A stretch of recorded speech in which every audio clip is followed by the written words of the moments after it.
भाग 2 जगत की ज्योति का दृष्टांत। संदर्भ मत्ती 5 अध्याय 14 से 16। तुम जगत की ज्योति हो।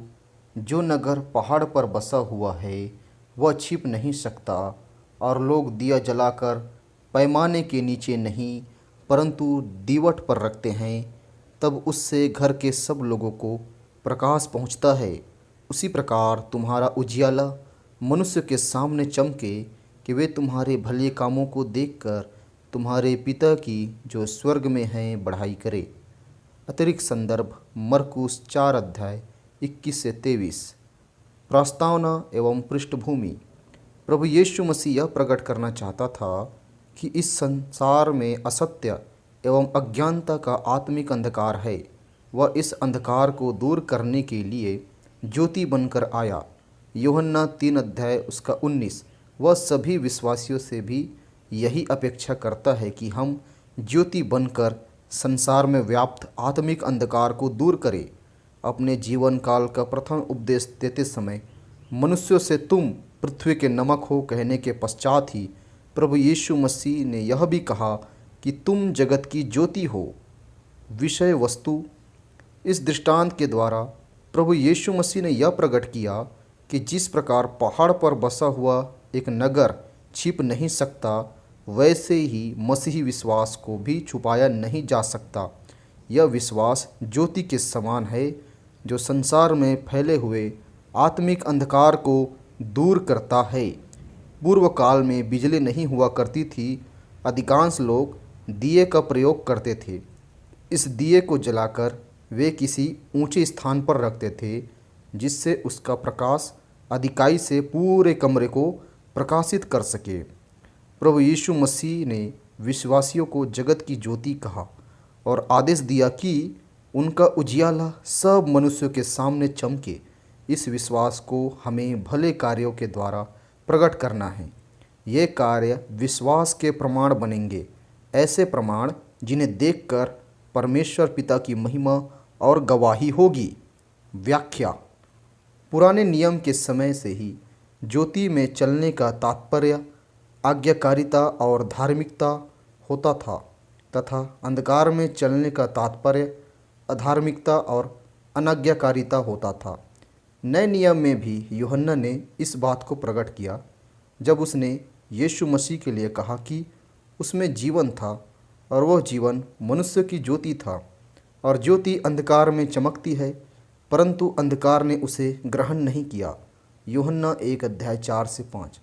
मनुष्यों ने ज्योति की अपेक्षा अंधकार को अधिक प्रिय जाना, क्योंकि उनके कार्य बुरे थे। क्योंकि प्रत्येक जो बुराई करता है ज्योति से बैर रखता है और ज्योति के पास नहीं आता, कि कहीं उसके कार्य प्रकट न हो जाए।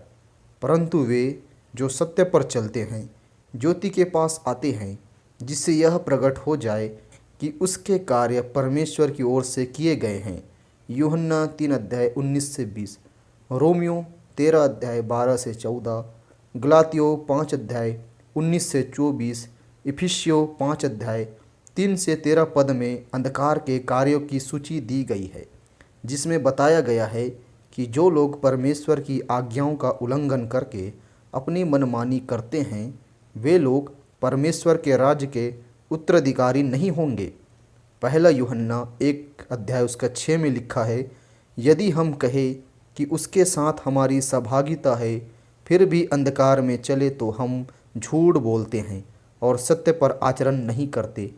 परंतु यदि हम ज्योति में चले जैसा वह स्वयं ज्योति में है, तो हमारी सहभागिता एक दूसरे से है, और उसके पुत्र यीशु का लहू हमें सब पापों से शुद्ध करता है। हम इस ज्योति को छुपाने अथवा बुझाने का प्रयास तब करते हैं जब हम परमेश्वर को जानने का दावा तो करते हैं, परंतु अपने कामों से उसका इनकार करते हैं। ऐसे लोगों को वचन में घृणित ठहराया गया है। तीतुस 1 अध्याय 16 पद। जब हमको जहाँ मसीह की गवाही निर्भीकता एवं प्रभावशाली ढंग से देना चाहिए, वहाँ डर कर खामोश रह जाते हैं। प्रेरितों के काम 4 अध्याय 19, 5 अध्याय 29। जब हम परमेश्वर के मूल्यों, मापदंडों, शिक्षाओं एवं मान्यताओं को नहीं, किंतु संसारिक मूल्यों एवं मान्यताओं को अपनाकर आगे बढ़ते हैं, इस प्रकार से हम अंधकार में भटक जाते हैं। प्रभु यीशु मसीह के मुख से निकले एक एक शब्द बहुत ही अर्थपूर्ण होते थे।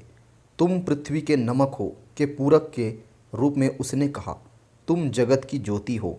इसका अर्थ है कि हमें नमक बनकर न सिर्फ प्रभु यीशु मसीह के लिए लोगों में प्यास जागृत करना है, किंतु साथ ही ज्योति बनकर प्यासों को जीवन के जल के पास भी लाना है। तुम जगत की ज्योति हो टिप्पणी की व्याख्या ज्योति के गुणों के साथ ही करना उपयुक्त होगा। इन गुणों के साथ ही साथ हम उसके व्यवहारिक पक्ष एवं आत्मिक शिक्षा पर भी चिंतन करेंगे। व्यवहारिक पक्ष एवं आत्मिक शिक्षा। कितने भी घोर अंधकार में दीपक या मोमबत्ती जैसी छोटी ज्योति भी स्पष्ट दिखाई देती है। इसे दूर से देखा जा सकता है। अंधकार को ज्योति प्रभावित करती है, ज्योति स्वयं अंधकार से अप्रभावित रहती है। इस संसार में अनेक बुराइयां, भ्रष्टाचार और धोखे हैं। चारों ओर अनैतिकता का अंधकार है। ऐसे में प्रभु यीशु मसीह पर विश्वास करने वालों को विभिन्न बुराइयों से अप्रभावित रहते हुए प्रभु यीशु मसीह के गुण ज्योति के रूप में प्रकट करना है। दूसरा, अंधकार में जैसे ज्योति प्रज्वलित होती है, वैसे ही वह तुरंत प्रकाश देने लगती है। यदि हमने प्रभु यीशु मसीह को ग्रहण किया है तो हम नई सृष्टि हैं। अतः हमें समय गंवाने की आवश्यकता नहीं, हमें स्वयं में आमूल परिवर्तन लाना है।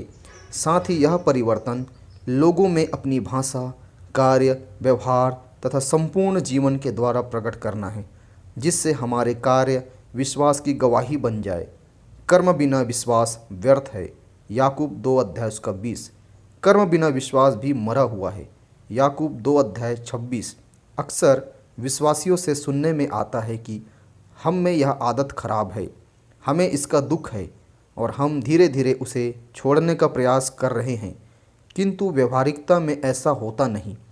ऐसे में प्रायः जीवन प्रयत्न वे उस आदत के गुलाम ही बन रह जाते हैं।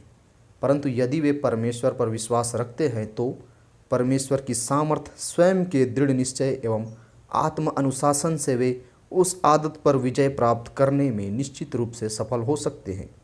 ज्योति में मार्ग स्पष्ट देख सकते हैं और इससे भटकने से एवं ठोकर खाने से बचते हैं। प्रभु यीशु मसीह ही अनंत जीवन का एकमात्र रास्ता है। वो ही मार्ग, सत्य और जीवन है।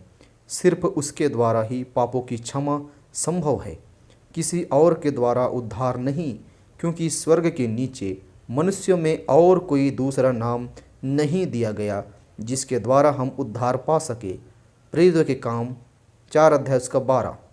प्रभु यीशु मसीह को जानने के बाद तथा उसके वचनों का अध्ययन करने के बाद इस बात का और भी गहराई से अनुभव होता है कि इस संसार में वही एकमात्र सच्चा और जीवित परमेश्वर है। बहुतेरे लोग सत्य की खोज में, प्रयास में भटकते हैं तथा शरीर को कष्ट देते हैं। इन सब को ज्योति बनकर हमें प्रभु यीशु मसीह के पास लाना है।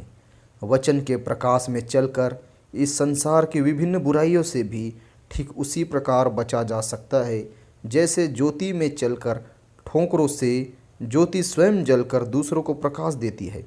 परमेश्वर ने अपने इकलौते बेटे को पापियों के उद्धार के लिए बलिदान कर दिया। प्रभु यीशु मसीह ने स्वयं क्रूस की मृत्यु सहकर हमें उद्धार और अनंत जीवन दिया। परमेश्वर ने हमें संपूर्ण सृष्टि दी, सृष्टि को भी देने का गुण दिया।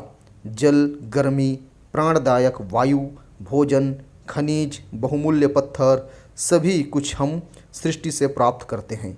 हमें भी देना सीखना है। हमसे त्याग सहित सेवा की अपेक्षा है। प्रभु यीशु मसीह ने कहा कि तुमने जो मेरे इन छोटे से छोटे भाइयों में से किसी एक के साथ किया, वो मेरे ही साथ किया। मत्ती 25:40। ज्योति को छिपाया नहीं जाता, परंतु प्रकाश के लिए इसका उपयोग किया जाता है। यदि हमने ज्योति को अर्थात प्रभु यीशु मसीह को ग्रहण किया है तो इस ज्योति को हमें स्वयं तक ही सीमित नहीं रखना है, बल्कि प्रभु यीशु मसीह के गवाह बनकर दूसरों तक पहुंचाना है और प्रभु यीशु मसीह का प्रकाश दुनिया में फैलाना है। गवाही के बिना हमारा समर्पण अधूरा है। ज्योति और अंधकार का मेल असंभव है। यदि हम कहें कि हमने मसीह को ग्रहण किया है और अपने जीवन के द्वारा अंधकार के हाकिम शैतान के कार्य प्रकट करें तो हम झूठे हैं।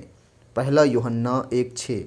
मसीहियों की गवाही गैर मसीहियों के समक्ष उपहास का कारण तब बनती है जब वे अपनी बुराइयों, पापों, गलत संगति, खराब आदतों और अनैतिक संबंधों के साथ ही जोड़ी थोड़ी बहुत धार्मिकता पूरी करने में संतुष्ट रहते हैं। स्वयं अपरिवर्तित रहकर दूसरों को परिवर्तित करने का प्रयास करना व्यर्थ है। दोहरा जीवन गवाही का नहीं, ठोकर का ही कारण बनता है।